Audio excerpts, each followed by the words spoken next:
Now that isn't great. Now I'm hoping I did this.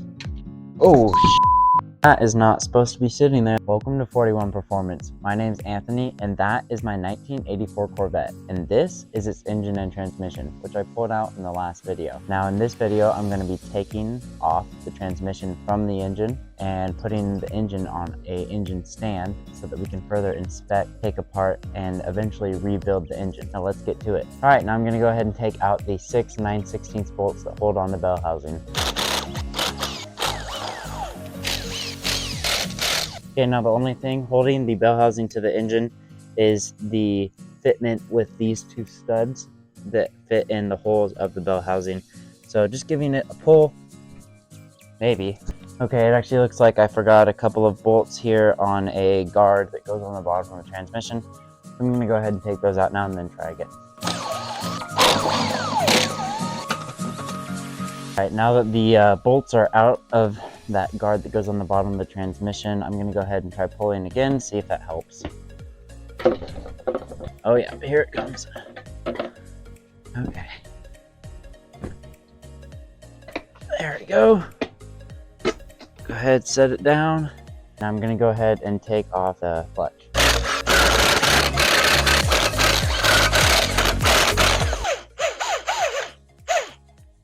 Here you go, here's what the clutch looks like. Doesn't look too bad, although this has a lot of hot spots on it, so we might be looking at getting a new flywheel and a new clutch for the car. Now I'm going to go ahead and take the flywheel off of the engine so that we have enough room to mount the engine stand to the engine.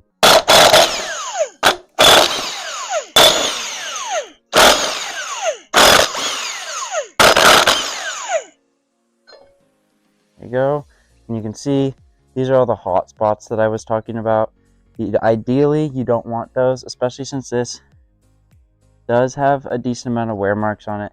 It's at least worth getting it resurfaced, if not just buying a new one. I'm not sure the cost on them, so I'll have to look into that.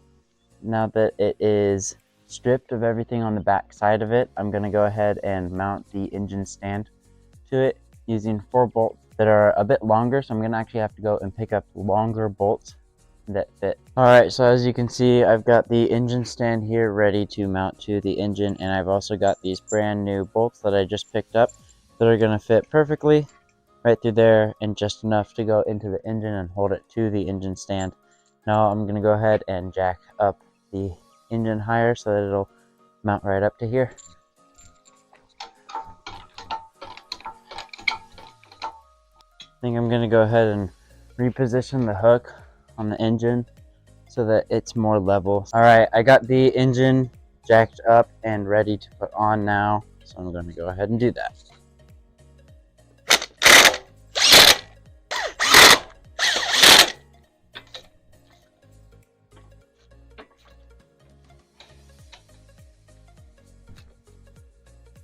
Now that is all of the bolts on the engine stand tightened up. There we go. All right, now that the engine is free from the engine hoist and now on the engine stand, we can go ahead and move her inside where we can continue to work on her through the bad weather that's coming in the next few days and start tearing her apart, tearing her down, looking to see if there's anything wrong with it. I don't think there is. It started up just fine when it was in the car. It's always a good idea to do that, especially when you've never seen inside of this motor before. All right, we've got the engine in the garage here, and I'm ready to start working and tearing it apart. The first thing we're gonna do is just get rid of this crossfire injection. So there are 1/2-inch bolts just that go all around here. So I'm just gonna there's a bunch of them, so I'm just gonna take them all out.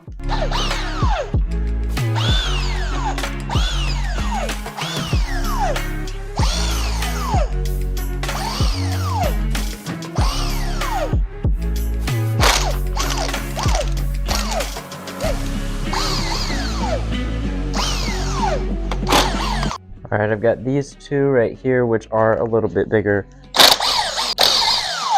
There you go.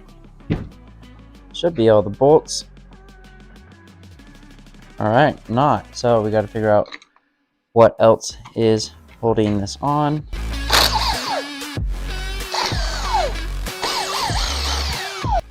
All Alright, as it turns out, there is these 3 bolts right here that we're going to go ahead and take off.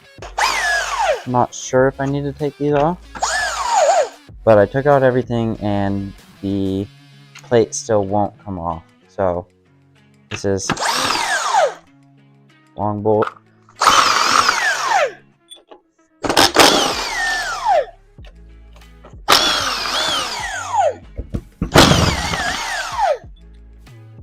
There we go.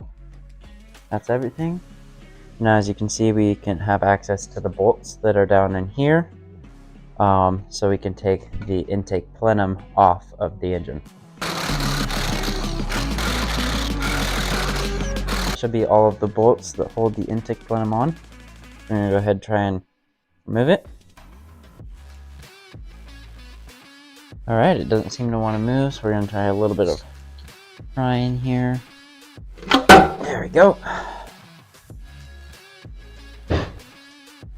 Don't be too alarmed by the glove. I put that in the distributor to try and keep water out, which it looks like it worked. There doesn't look to be too much water in here. Now that isn't great. Let me grab a magnet real quick. Now I'm hoping I did this, and this hasn't been in there that long, because that is not supposed to be sitting there in that oil galley. Next thing I'm going to do is I'm going to go ahead and take these valve covers off.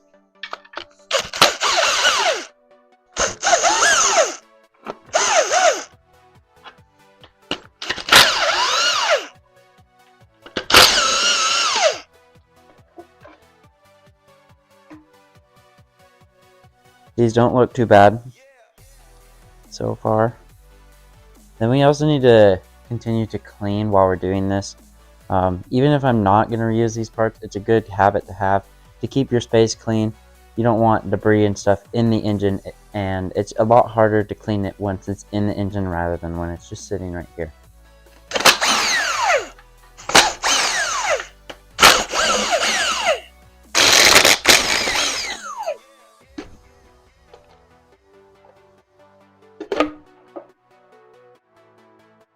Now, one thing I do want to do with these heads is I do want to look at the number that's cast into them so that we can identify them. I'm pretty sure that they're stock heads, which aren't great for flow. They're 74cc combustion chambers, which gives you really low compression ratios. It's something 8-to-1 ratio. It's somewhere around there, 8.5, something like that.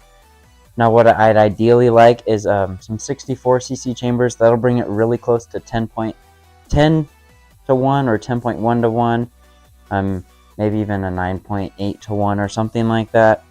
But the higher compression ratio, the more power we're going to be able to get out of this motor.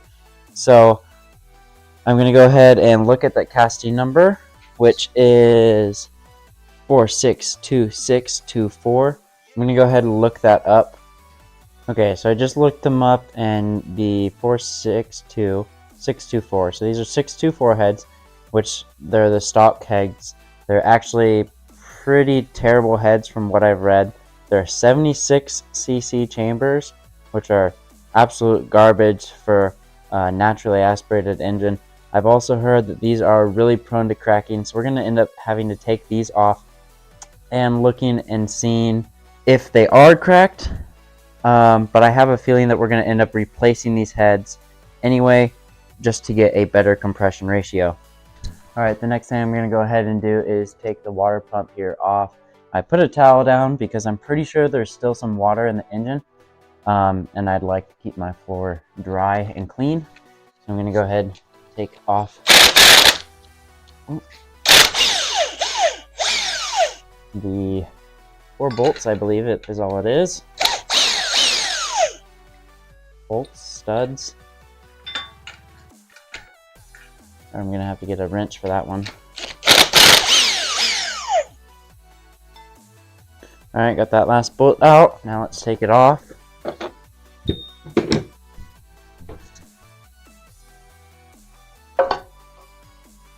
Oh, surprisingly. Oh, there it is. There's a little bit of water, not much. Oh, Alright, there was actually a black widow that I found on the back side of that water pump, so I had to go let it go outside. And I'm not a fan of how many Black Widows I found working on this Corvette. That was the third one I think I found that was alive. Alright, now the next thing I'm going to go ahead and do is take these exhaust manifolds off the car because I need to take the heads off. Alright, these are pretty simple to take off. There's two bolts, and they're all 9/16, so you can just go ahead and zip them right off.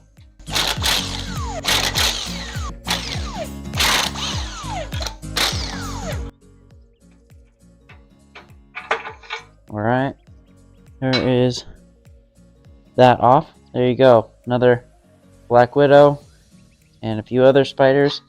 That's just great.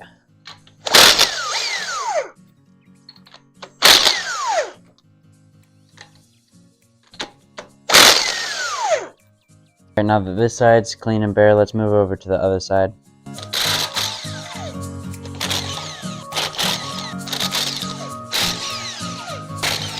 So I do have to remove the dipstick to get the exhaust out, and it should be pretty simple. Hopefully you can just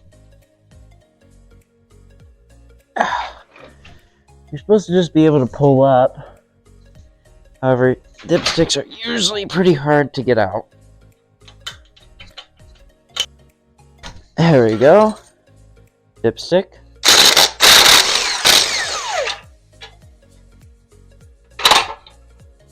No Black Widows. Alright, now we can go ahead and take out all the spark plugs.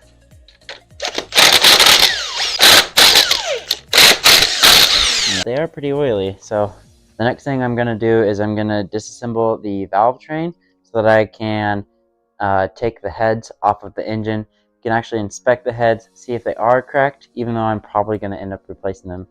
Alright, so the first thing I'm going to do is I'm just going to go ahead and loosen all of these up so that I can take them out. Go ahead and take these out.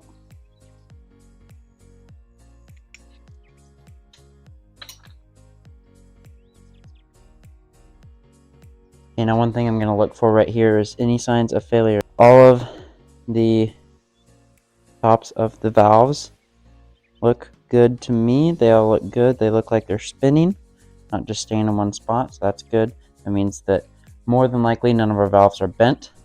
And I'm looking at the push rods, looking to see a good polish on them. If they're polished, ooh, this one does not look good. So we're going to come back to that in a second. But the rest of these are all good and polished. We're going to look at this one right here. This push rod is bad. Now, let's see if you can see this. Let's see. Now that right there is not good. For example, they should have a full ball to them like that, but this one, that's not good. Alright, now I'm going to go ahead and do this side.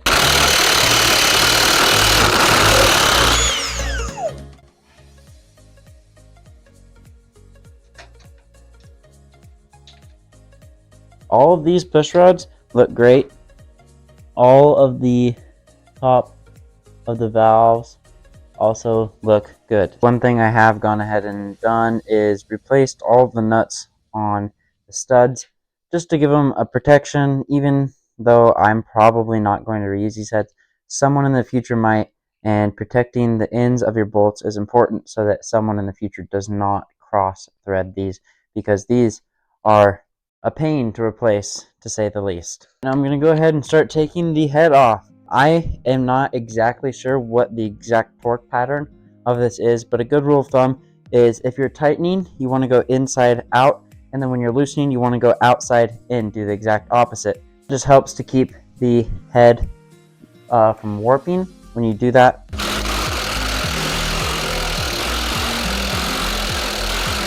That should be all of the bolts. Alright, now I'm going to go ahead and pull the head off. Alright, here comes the head. This is a big moment for the shape of this engine. Right, let's see what we're working with. Okay, so here looking at the head, where these heads are known for cracking is supposedly right in between the exhaust valve and intake valve port. And looking at that, I don't see anything right away. It's possible it's covered by carbon, or it's possible there are microfractures in the head. However, I don't see any sign with my naked eye, with no tools or anything, that there are any cracks in this head, which is a good thing. This motor also only had about 60,000 miles on it, so that's really low. So it hasn't been through that many heat cycles, more than likely. Quick note, I did want to add that the cross-hatching on this engine is great. Alright, let's take the other head off. Alright, now let's get this one off. There we go. Alright, looking at the head gasket, I don't see any signs of a head gasket blow on the head gasket or on the block. Everything looks good. Looking at the cylinders, they look pretty good. Here, these two marks that go up and down right here, they don't rub away with your finger, so I know they are a little bit of a groove, but I cannot feel them. Alright, now looking at this head, I don't really see any signs of cracking. Maybe on this one, hard to tell with how much carbon buildup there is. Alright, now the next thing I'm going to go ahead and do is take the crankshaft balancer off of the engine. So I'm going to need a puller for this, and I don't have one. So I was able to get it to here, however I'm going to have to continue this another day because I don't own a puller, and this requires a puller to get this off of the engine. Alright, now something that I do need to do real quick is go ahead and take the lifters out. I'm just going to use a pair of pliers. I've already taken these two out. They look just fine. So this cam, more than likely, is going to be good. The only one I'm actually worried about is going to be this one right here, because that was the one that the broken push rod was on. So I'll go ahead and take that one out right now. And that one looks just fine. So I imagine the rest of these are going to look just fine. Alright, now that I've taken everything off of the engine so nothing will fall over, I'm actually going to pull this pin here and turn the engine over so we can start taking off the oil pan and inspecting the bottom half of the engine. Yeah, that was to be expected. That's why I put that pan there, as well as these towels, so that everything will get caught or end up somewhere where I don't mind it. Now, right about there is completely upside down. We can go ahead and start taking out all of the oil pan bolts. Alright, now after getting all of the bolts off, I can go ahead and just give it a gentle little pry. Oil pan should come off. There we go. Alright, we're going to do a quick inspection here because I'm actually not going to take the rest of this apart in this video. That'll probably be in another video, probably in the video where I'm rebuilding the engine, which should be coming out soon whenever those parts come in.